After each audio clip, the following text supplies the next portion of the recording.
안녕하세요. 성경 몰입 학교입니다. 오늘은 고린도전서 14장 17절 말씀부터 보겠습니다. 우리는 이제 14장을 통해서 고린도 교회가 가지고 있는 예배 상황이죠.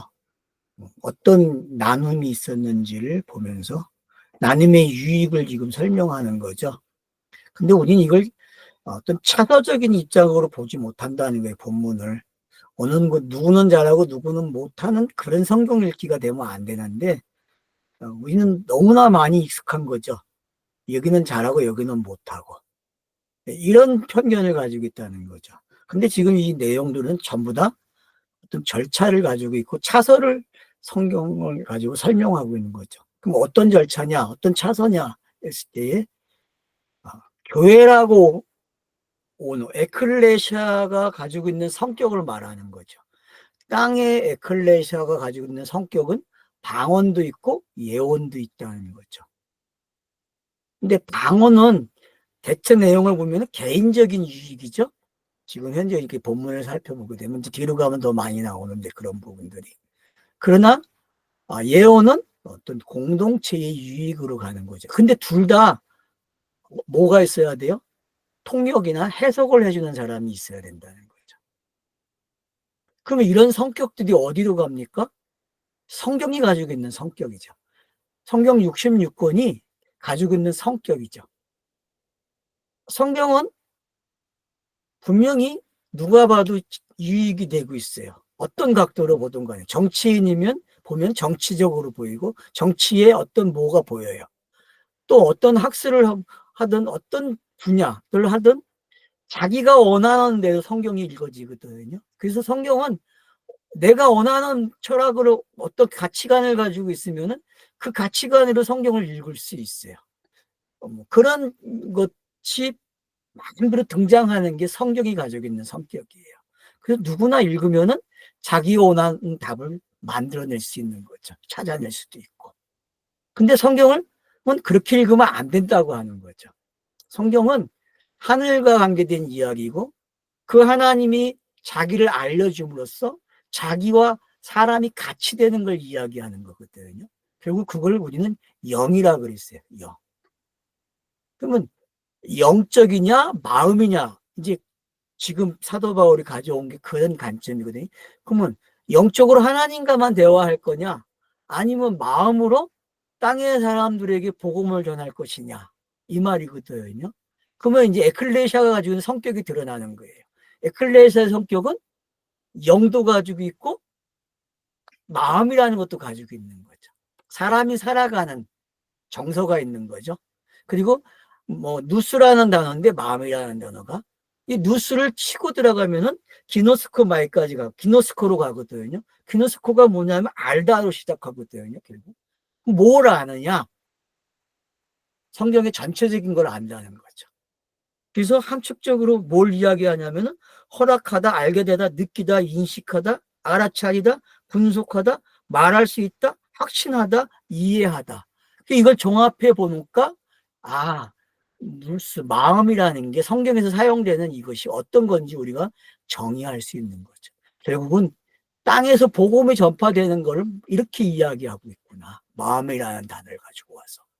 그러니까 이거는 전달되는 방식을 이야기하는 거예요. 공동체 안에 있는 에클레시아가 가지고 있는 특성이 바로 이해가 돼야 되고 깨달아져야 되거든요. 그러면 영적인 거는 방언이라고 합시다. 그냥 마음이 뭐냐라고 했을 때 마음은 결국은 모든 전체의 과정이 풀려진 상태죠. 성경이 가지고 있는 문자로 시작해서 비유로 시작해서 그것이 하나하나 걸쳐가면서 예수 그리스도를 통과하니까 그게 해석이 되고 해석된 내용들이 펼쳐지는 거, 까발라지는 현상, 이 땅에서 공개돼 버리는 거죠. 비밀이 없는 거죠. 그런 현상을 지금 사도 바울은 에클레시아라고 이야기하는 거고 그게 예배죠. 예배는 뭐냐? 하늘의 뜻이 땅에서 까발려지는 거예요.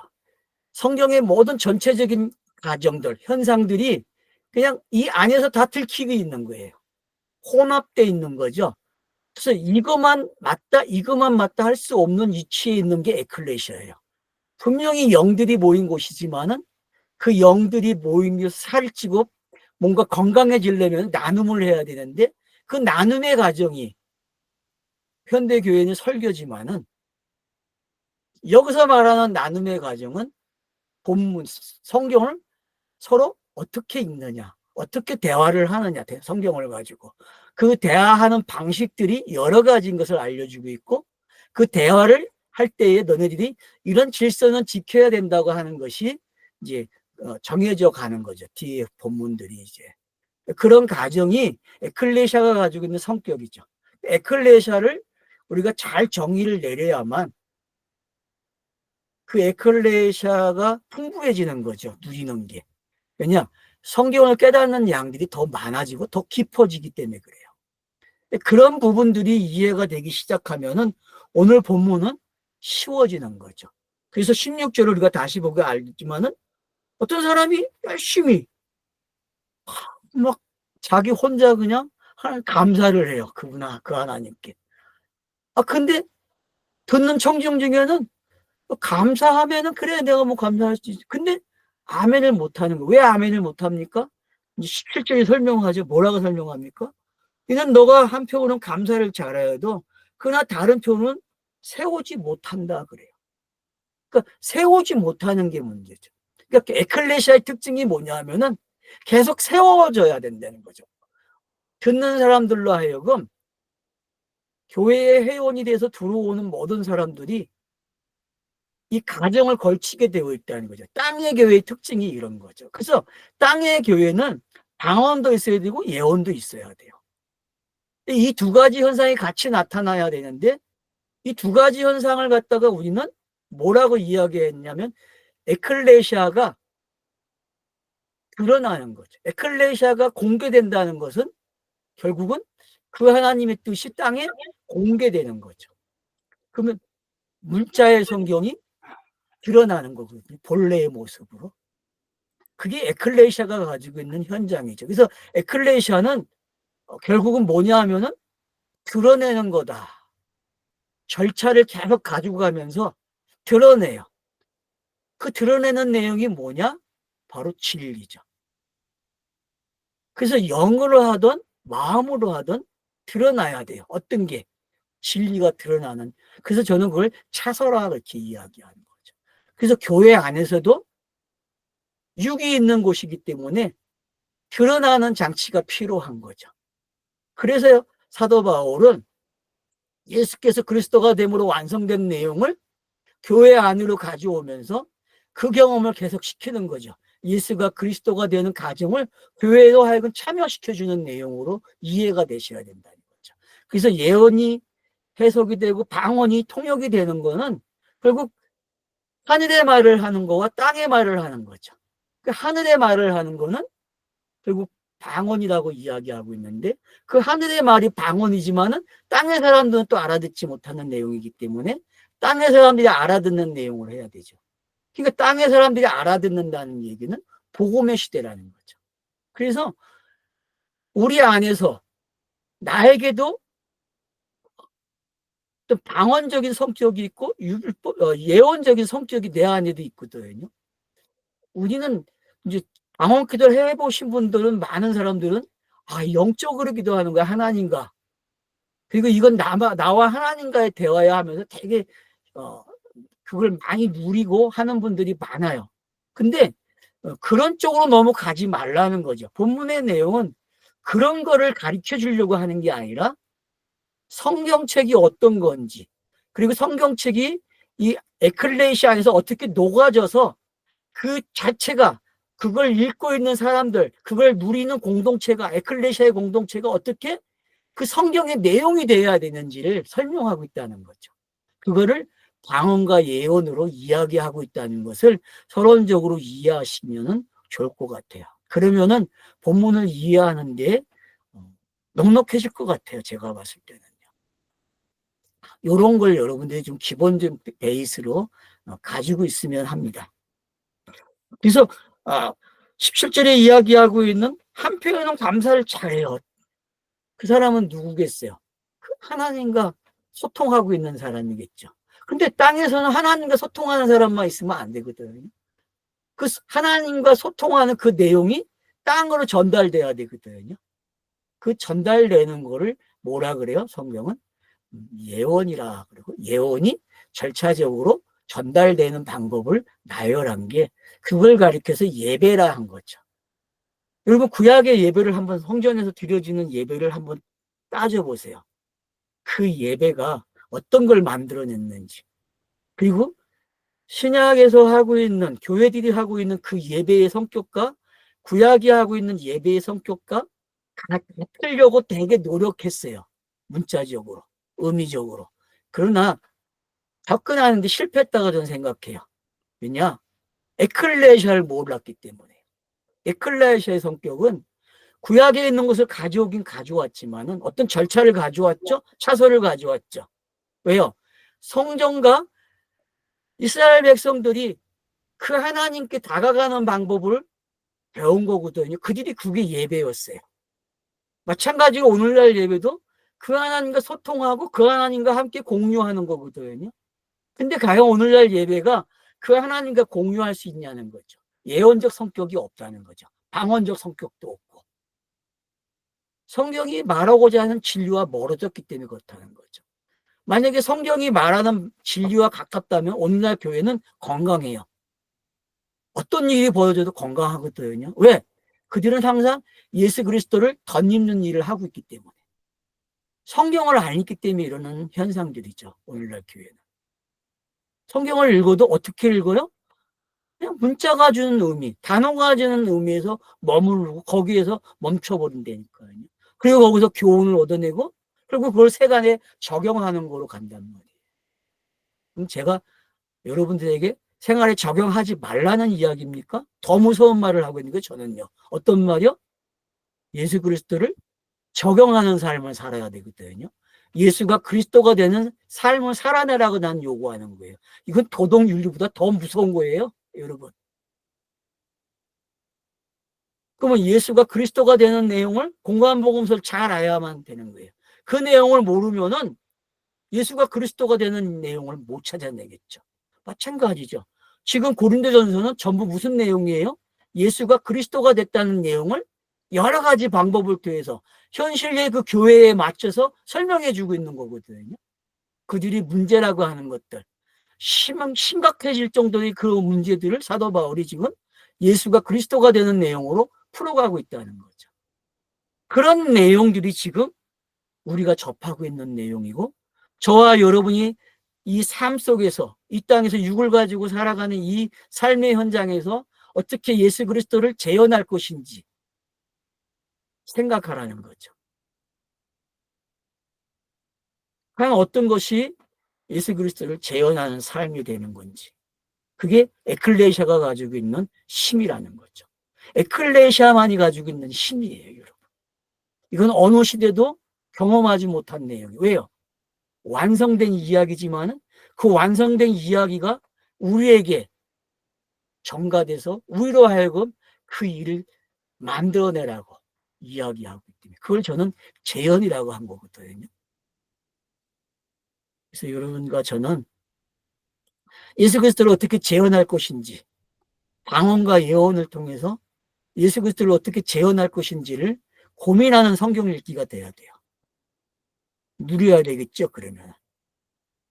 자기가 영이 된 것을 누려야만 육안에서 충만한 생활을 할 수 있는 거죠. 그래서 영적이라는 말은 육 안에서 최고의 삶을 사는 거거든요. 프리덤을 외치는 거거든요. 그런 삶이 우리에게 있어야 된다는 거죠. 오늘날 교회는 그걸 주지 못했거든요. 개인적으로 성경을 읽고 기도하는 분들은 개인적으로 이걸 누리고 있지만은 교회만 가면 힘들어진 분들이 많아요. 왜요? 너무 먼 이야기를 하기 때문에 그렇죠. 메신저들이. 그럼 메신저만이 잘못입니까? 아니죠. 교회는 분명히 여러분들에게 성경을 읽으라고 하거든요. 그러면 읽었어야죠, 성경을. 우리는 성경을 너무 멀리 해왔다니까요. 성경을 읽어야 성경이 나를 가르쳐주고 나를 깨닫게 하고 은혜로 충만하게 합니다, 여러분. 성경을 안 읽으면 시작을 못하는 거예요, 여러분. 에클레시아를 누리고 싶습니까? 자기가 교회인 것을 누리고 싶습니까? 공동체가 에클레시아를 누리고 싶습니까? 성경을 읽으십시오. 그러면 교회는 예언도 있고 방언도 있어요. 근데 그것들이 거기서 멈추지 않고요. 공유하는 일들이 일어나요. 공유하는 일. 자유의 폭이 넓어지고 누리는 게 달라지겠죠. 그게 에베소서 3장의 기도의 내용이 아닙니까? 에베소서 3장은요. 그런 걸 이야기하는 거예요. 에클레시아가 어떻게 이 땅에서 충만해지는지. 이미 완성된 이야기잖아요. 그리스도 안에서. 그 완성된 그리스도 안에서 이야기를 오늘날 에클레시아가 누려야 되거든요.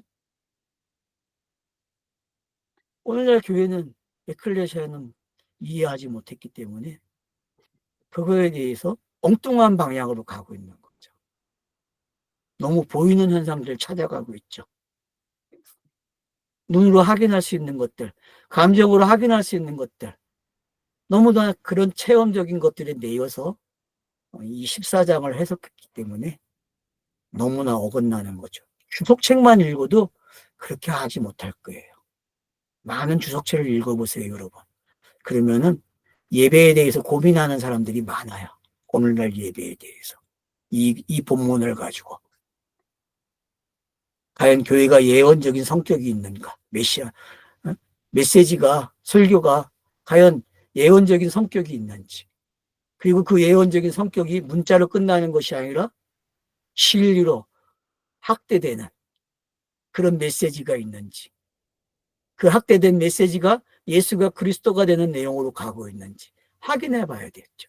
이런 절차들을 여러분들이 힘을 갖게 되면 할 수 있다는 거죠.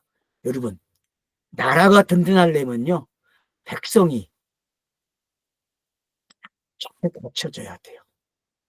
근데 나라가 원하는 백성이 되면 안 됩니다. 그러면 나라가 원하는 백성이 돼야 됩니까? 국민이 원하는 나라가 돼야 됩니까? 참 어려운 거예요. 그래서 헌법이라는 게 중요한 거예요. 헌법 정신이 있어야 그 나라는 건강해지는 거죠. 왜? 그게 매치가 돼서 기준점이 돼서 사람들은 살아갈 수 있죠. 그게 헌법을 따라가는 게 정의거든요. 그러면 성경이 말하는 헌법이 뭡니까? 그 하나님의 뜻인데, 그 하나님의 뜻이 헌법인데, 여러분 어디로 갈 거예요? 그건 예수가 그리스도가 된 내용밖에 없어요. 그게 길이고 진리고 생명이에요. 그게 길과 진리고 생명이기 때문에 우리는 에클레시아 안에서 그걸 이야기하고 그걸 누려가야 돼요. 만약 이런 이야기가 아니고 다른 걸 가지고 자꾸 이야기한다면 의심해야 되죠. 검증해야 되죠. 그러면 검증할 수 있는 실력을 가지라는 게 제가 이 방송을 하는 목적이에요. 건강한 에클레시아가 되라는 거죠. 각자가 건강한 에클레시아가 되면은 어떻게 했어요? 그 사람이 있는 그곳은 달라진다니까요. 그래서 한 사람이 중요합니다. 아니, 공동체가 중요한 거죠. 뭘 나누는 공동체냐 따져봐야 되겠죠. 완전해질 수는 없어요. 그러나 우리는 완전한 내용을 가지고 있고 그 완전한 것이 뭔지 알면서 우리는 그것을 육 안에서 몸부림치고 있는 거죠. 여러분 몸부림 쳐보셨습니까? 예수 그리스도를 재현하면서 몸부림 쳐봤냐고 말이에요. 그걸 도덕 윤리로 비교해가지고 평가하면 안 되죠. 그러니까 여러분 영을 가졌다는 게 어떤 건지 우리 스스로가 검증할 수 있는 힘이 있어야 됩니다. 그게 잘 하려고 하니까 제가 성경을 읽으라고 말씀을 드리는 거예요. 성경을 읽으라. 그래서 이제 17절을 확인을 했어요. 아, 너가 한편으로는 참 감사를 잘했는데 다른 한편에서는 너가 세우지 못했어. 이거죠. 그럼 우리가 이제 십자가상에서 따져봐야 돼. 스타로스에서요.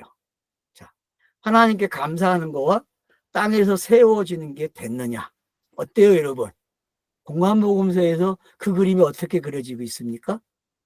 패배자의 모습이죠. 하나님께는 영광이 됐지만은 땅에서는 조용한 시간이었어요. 그리고 있던 사람들이 다 실망하고 떠나는 모습으로 공관복음서는 마무리돼요. 그러나 요한복음을 오게 되면은 요한복음은 그 내용을 달리 해석을 해주는 거죠. 그래서 여러분들이 방언의 성격과 예언의 성격을 공관복음서에 찾아낼 줄 알아야 돼요. 그래서 사복음서라고 할 때에 공관복음서가 가지고 있는 성격이 다르고 요한복음이 가지고 있는 성격이 다르다는 걸 아셔야 돼요. 요한복음은 예언적이고 그 예언적인 메시지가 해석이 되는 거죠. 왜? 내가 이런 거라는 거. 진실로가 들어간다는 거죠. 진실로가 들어가는 순간 메시지가 바뀌어 버리는 거예요. 예언이 해석되는 거죠. 앞에서는 예수가 예언을 얘기하고 방언을 이야기한 거죠. 왜? 하나님께는 전달이 돼요. 땅의 사람들에게는 전달이 안 됐거든요. 여러분들이 공감복음서를 읽어보세요. 땅의 사람들이 알아듣는 사람들이 있습니까? 아니죠. 그때가 돼야만 알아듣는다고 이야기하죠. 그때가 돼요. 그때가 어느 때입니까?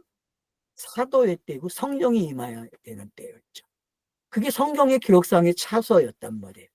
그런 차서를 가지고 있어야 지금 본문이 말하는 것을 이해할 수 있다는 거죠. 아, 이 본문이 지금 이런 관계를 설정하고 가고 있구나. 그래야 여러분들이 공관복음서와 요한복음의 성격을 알게 되는 거죠. 무슨 얘기인지 알겠죠. 그리고 또 공관복음서에도 변화산을 기점으로 다르다는 걸 아셔야 돼요. 변화산 전과 변화산 후에 예수의 말이 달라지니까. 그래서 이런 부분들을 여러분들이 꼭 기준점을 가지고 계시면서 그러면은 베드로의 신앙 고백이 16장에 있고 또 여기 이제 마태복음 16장에 있죠. 그리고 마가복음과 누가복음은 다 8장에 있어요. 그리고 변화산이 9장에 나와요. 요거만 하시면은 메시지가 어떻게 바뀌는지 알게 된다니까요. 그래서 공관복음서가 그거는 일치한다고 있다니까. 신앙 고백과 변화사는 바뀌지 않았단 말이에요. 순서가요. 왜? 중요한 꼭 시점이기 때문에 그래요. 공관복음서가. 그걸 여러분들이 꼭 기억하고 공관복음서를 읽을 때에 메시지가 어떻게 바뀌는지를 아셔야 돼요. 그리고 요한복음은 이 기점을 다르게 가지고 와서 어떤 7개의 표적 속에다가 그 표적 하나하나에다가 본인이 누군지를 분명하게 해석해주고 있다는 거죠.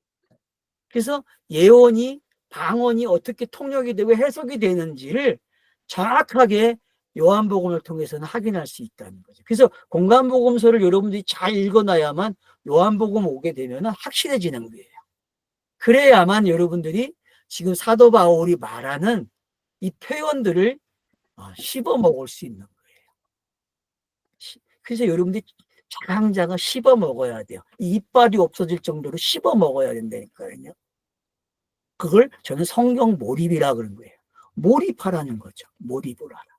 성경을 읽으면은 기억이 돼야 되고 기억되는 걸 가지고 계속 합쳐 나가게 되면은 어떤 가정이 생기면서 그 가정 안에 성경이 말하는 차서가 설정이 되고 그 차서가 결국 결과를 어떻게 만들어내고 그 결과를 오늘날 에클레시아 교회에게 어떻게 넘겨줬는지 그런 걸 지금 사도 바울이 12장에서 계속 해오고 있다는 거예요. 12장부터요.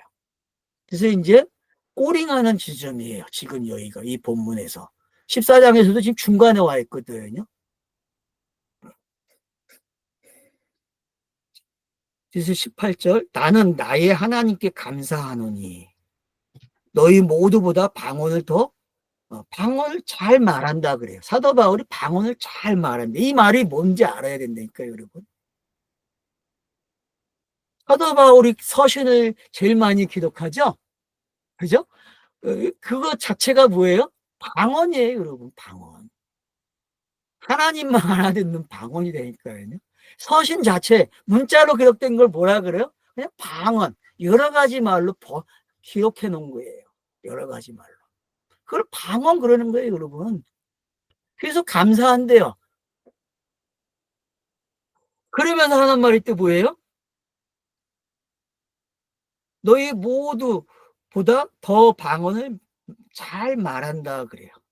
그러나 교회에서 내가 원하는 것은 방언으로 1만 단어를 하는 것보다 내 마음으로 말하는 5개의 단어로 다른 사람들을 또한 말로 가르치는 것이 낫다 그래요. 그러니까 1000마디의 방언하는 것보다는 알아듣는 말 5마디가 낫다라고 이야기하는 거죠. 그러면은 방언으로 말하는 거하고 문자로 계속 기록되는 거하고 문자가 해석되는 거의 차이점을 우리는 알아야 된다. 근데 공간복음서나 서신서 안에는 이게 계속 병행으로 기록되고 있다는 게 방언도 나오고 예언도 나오고 어딜 보면 또 해석도 되고 통역도 되고 그러니까 이런 거 절차가 있다는 걸 여러분들이 알게 되면은 성경 읽는데 뭔가 쉬워지는 게 있다는 거죠. 이런 부분들을 여러분들이 체크만 하실 줄 알면 참 좋을 것 같아요. 그래서 1만 마리의 방언보다는 하늘에 속하는 말보다는 땅에서 에클레시아의 시간에는 어디가 돼야 된다? 땅에서 소통돼야 되는구나. 땅에서.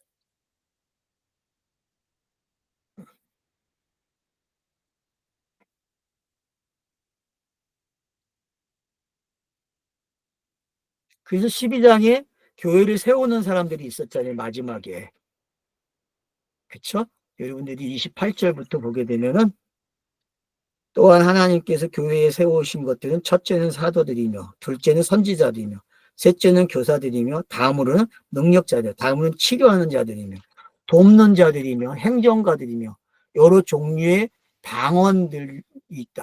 하늘에 하는 자들이다. 그래서 이렇게 교회 안에 이런 사람들이 있다는 걸 우리가 기억하게 되면은 뒤에 또 나와요. 이제 26절 가면은 그래서 여러분들이 일단은 우리가 뭘 어디에 초점을 맞춰서 이 14장을 읽어야 되는지를 제가 지금 계속 반복하고 있다는 걸 몇 시간마다 그걸 좀 여러분이 깨달으시면 좋겠어요. 자, 그러면서 보세요. 20절에 형제들아, 생각들에서 아이가 되지 말고, 그러니까 이제 왜 생각들에서 아이가 되지 말라 그럴까요? 재밌는 표현이거든요. 이 구절도. 그 지혜라는 말을 아마 여기서는 생각으로 번역을 한 것 같아요.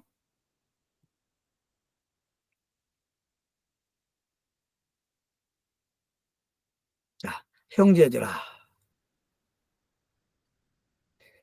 생각들에서 아이가 되지 말라. 문자들으로는 이제 어, 지혜 그러면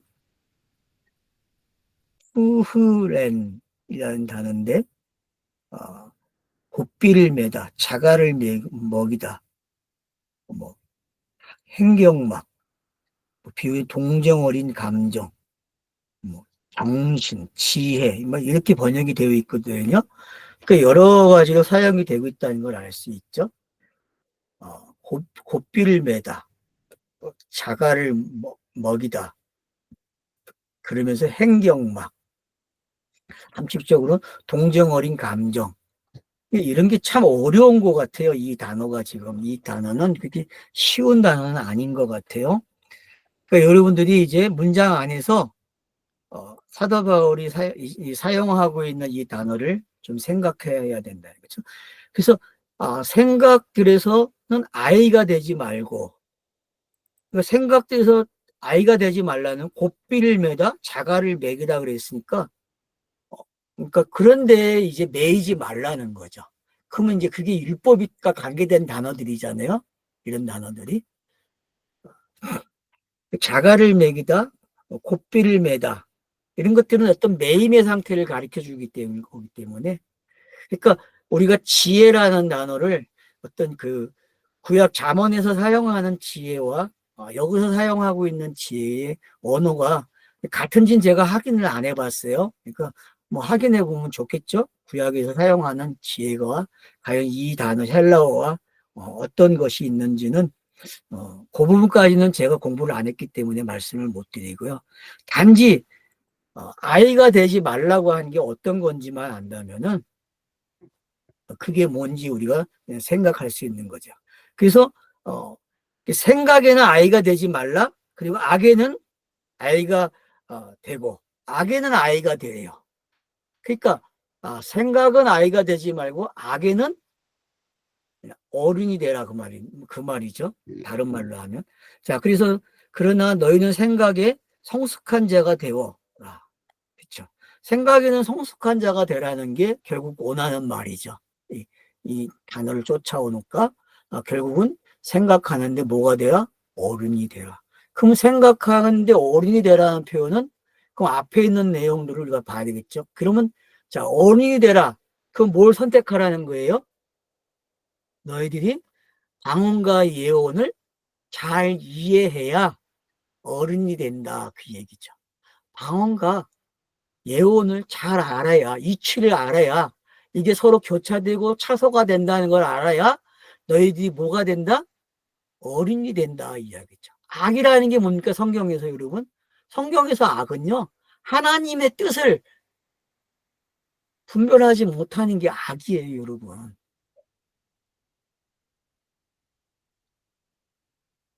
그러면은 뭔지 알겠죠. 그럼 아이는 뭡니까? 아이는 말 그대로 뭐예요? 순진한 거예요, 그냥. 그냥 어른이 그냥 먹여주는 대로, 알려주는 대로 그냥 뭐든지 흡수할 수 있는 거죠. 그런 상태거든요. 그러면은 방언의 시간과 어른의 시간이 어떤 건지, 예언의 시간이, 이런 것들 여러분들이 잘 따져보시고, 아, 둘 다 내게 유익이 되는구나라는 걸 알게 되는 거죠. 둘 다. 그래서 이런 시간들이 걸쳐가야만, 방언과 예언이라는 게 걸쳐져야만, 이게 다 통과가 돼야만 결국은 악에서는 멀어지고, 그래서 결국은 지혜로운 사람이 되는 게 어떤 건지를 잘 설명해 주고 있다라고 말씀을 하고 있는 거예요. 그래서 성숙한 자가 되라. 성숙한 자가 된다는 게 어떤 겁니까? 장성한 자가 되는 거잖아요. 장성한 자. 지혜는 장성한 사람이 되라. 그래서 장성하다는 게 뭡니까, 여러분? 장로죠. 뭐 그냥 쉽게 얘기하면은 디모데로 가면 그냥 장로, 권사, 뭐 집사 이런 것들이 다 뭐예요? 장성한 것들이죠. 장성한 것들.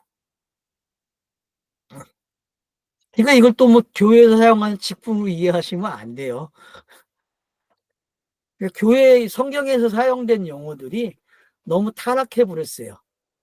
에클레시아 안에서 사용되는 용어들을 여러분 잘 음미하셔야 됩니다. 차서적으로 어떤 것을 이야기하고 있다는 걸 아셔야 되지. 그걸 자꾸 교회가 만드는 어떤 직분, 단계, 어떤 계급 그렇게 이해하시면 안 돼요.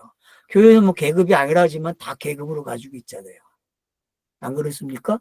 여자는 어쨌든 권사가 돼야 되고 남자는 장로가 돼야 되잖아요. 그게 권력이잖아요, 여러분.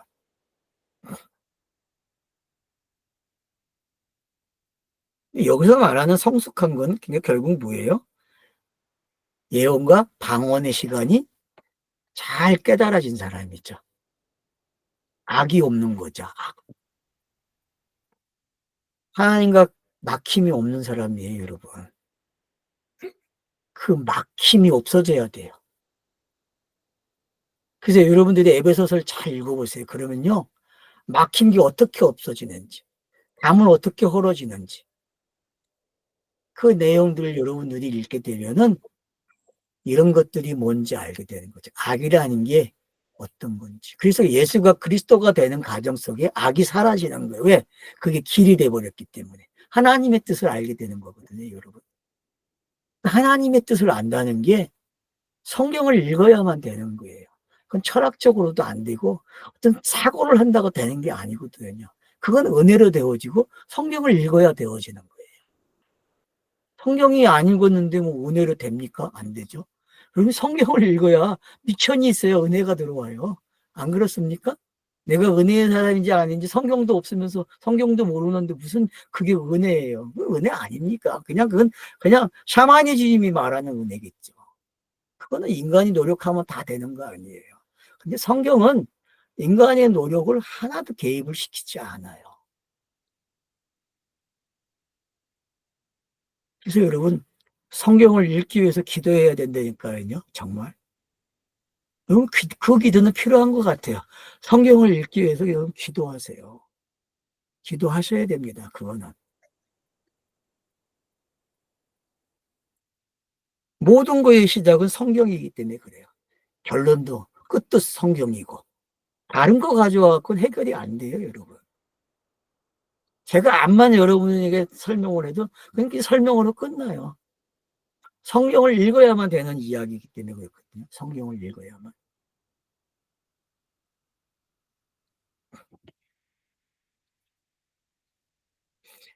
그래서 생각에는 성숙한 사람이 되라는 게 이게 어떤 건지 안다면은, 아, 네, 성숙한 사람이 되자. 끌려다니면, 끌려다니면 안 되죠. 지금 주인 행세하는 것들이 얼마나 많습니까, 이 세상에. 돈만 있으면, 권력만 있으면 주인인지 알아요, 저것들이. 헌법은 주인이 아니잖아요. 국민이 주인이잖아요. 맞죠?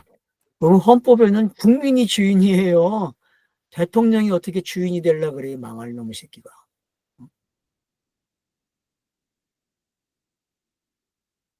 헌법을 지켜야 되는데 헌법을 안 지키잖아요.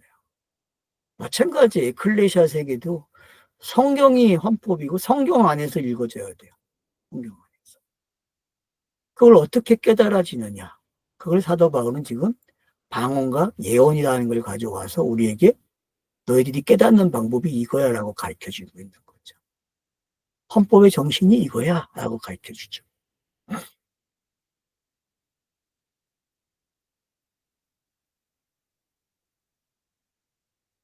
자, 그래서 이제 이사야서 28장 11절을 인용해요.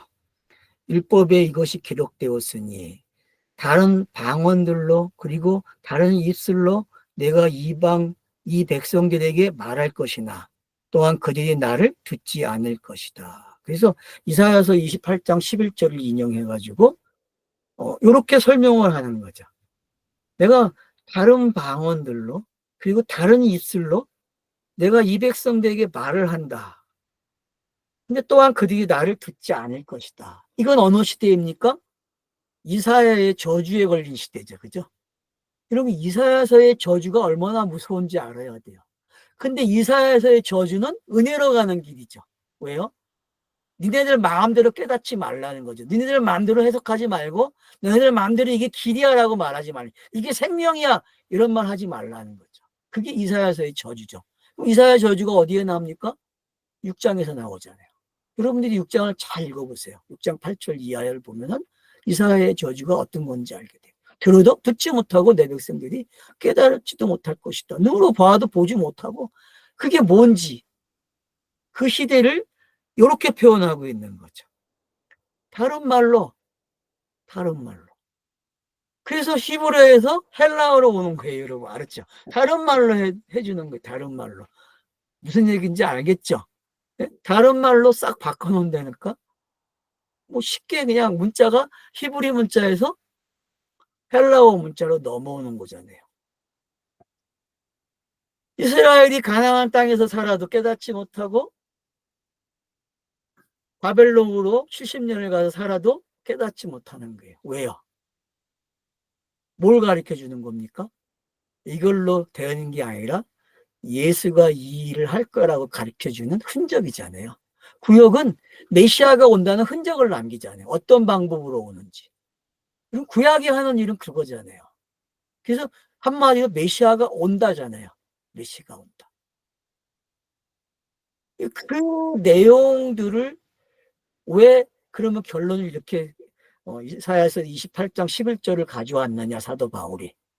재밌는 거죠. 방언이라는 게 뭐예요? 다른 말이잖아요. 사람들에게 들리지 않는 말이잖아요. 말이 말인데 뜻이 있는데 알아듣지 못하는 말이죠. 왜? 방언은 그 하나님과 되어지는 내용이. 그러면 그 하나님과 관계를 가진 사람은 방언을 알아요, 몰라요? 통역할 수 있겠죠. 안 그래요, 여러분? 성경 읽기가 된 사람들은 통역이 된다니까요, 그게. 그럼 예언을 한다고 해서 그게 해석이 안 될까요?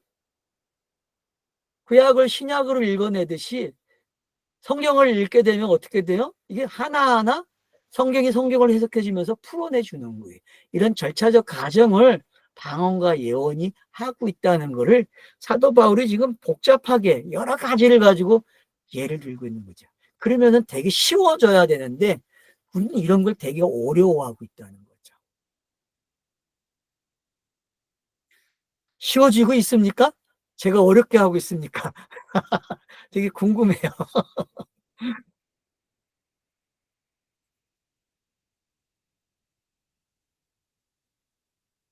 22절 그리하여 방언들은 표시로 믿는 자들에게 아니고 믿지 않는 자들을 위한 것이다. 그러나 예언은 믿지 않는 자들이 아니라 믿는 자를 위한 것이다. 자, 이제 더 확대시켜 놓고 있습니다. 자, 방언은 하나님과 관계됐다고 이야기했는데 영으로 전달되는 거라고 했는데 이제는 다르게 설명하고 있어요. 다른 각도에서. 왜? 방언과 예언이 같다는 걸 설명하는 거예요, 여러분. 그래서 무슨 얘기인지 알겠죠? 방언이 낫고 예언이 낫다 이런 생각 가지지 마세요. 절차적으로 차서적인 차이점이 있는 것뿐이지 내용은 다 같아요, 여러분. 내용은. 근데 우리는 자꾸 어떤 그 은사의 세계에 빠져서 무당들이 하고 있는 짓거리에 빠져가지고 이상한 짓거리를 해왔단 말이에요. 성경과 관계된 이야기인데.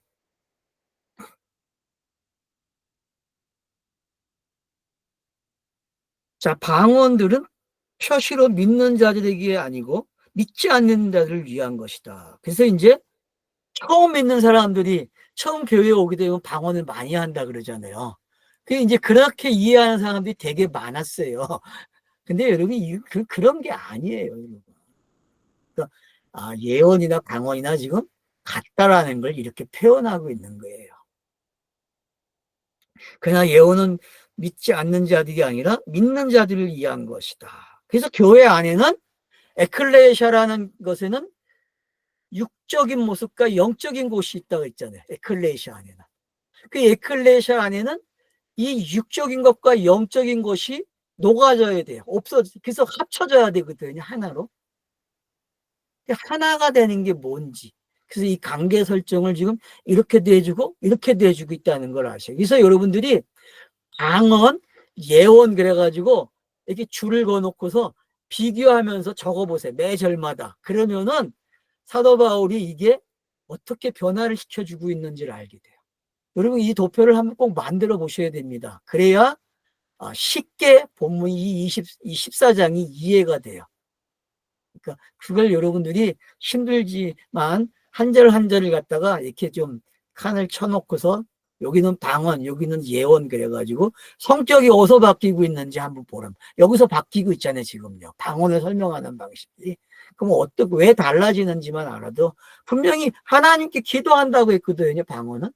그분과 소통한다고 했는데, 근데 갑자기 뭐라 그래요? 이방인들이라고 이야기하거든요. 그러면 앞에서 말한 관계가 있다는 거죠. 이사야서 28장 11절을 인용한 게 뭔지 여러분들이 힌트를 얻게 되는 거죠. 그래서 로마서 9장에서 10장까지 11장까지의 내용도 이방인들이 교회 안에 들어오게 되니까 유대인들이 시기가 생겨가지고 들어오는 이야기가 펼쳐지잖아요.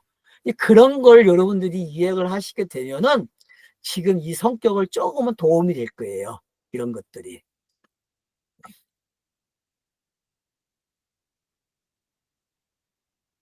그래서 로마서 9장에서 11장까지도 잘 읽으셔야 돼요. 왜냐?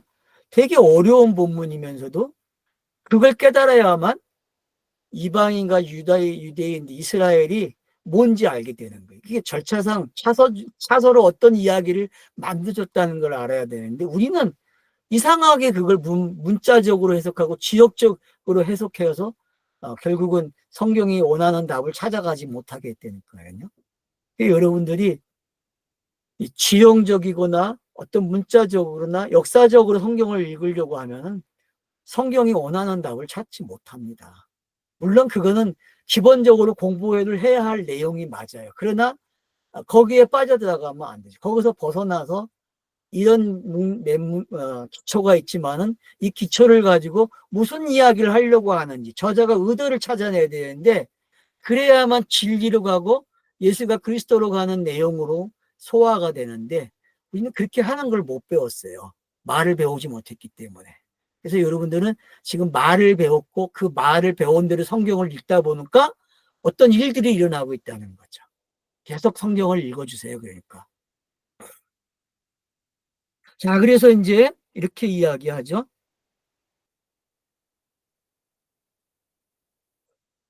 자, 그러므로 만일 온 교회가 같이 모여서 그리고 모든 자들이 방언을 말한다면, 그러나 은사 없는 믿지 않는 자들이 들어와서 보면 너희는 정신이 나갔다고 그들이 말하지 않겠느냐. 맞죠? 모여서 예배를 하고 있는데 알아듣지 못하는 사람들이 딱 나타나가지고 야, 니들 왜 이래? 라고 이야기하면 안 된다는 거죠. 그러니까 그게 뭔지 깨달아야 된다는 거죠. 교회의 에클레시아는 어떤 절차적인 과정을 밟지만은 분명해져야 된다는 거죠, 말이. 그래서 어떤 사람이 교회 안에 들어오든 간에 이해가 돼야 되고 깨달아져야 돼요. 복음이 노리는 효과잖아요. 복음은 변화를 시켜야 되거든요. 누가 듣던 간에. 믿음이 있든 믿음이 없는 사람이든 교회 안에 에클레시아 안에 들어오면 일이 일어나야 돼요. 일이 일어나서 변화가 일어나야 되거든요. 그런 성격들이 지금 여기서 어떻게 표현이 됐는가를 아시게 되면은 어떤 결과들이 지금 등장하고, 그래서 모여서 하고 있다는 게 뭔지 좀 쉬었다가 다시 보겠습니다. 23절부터.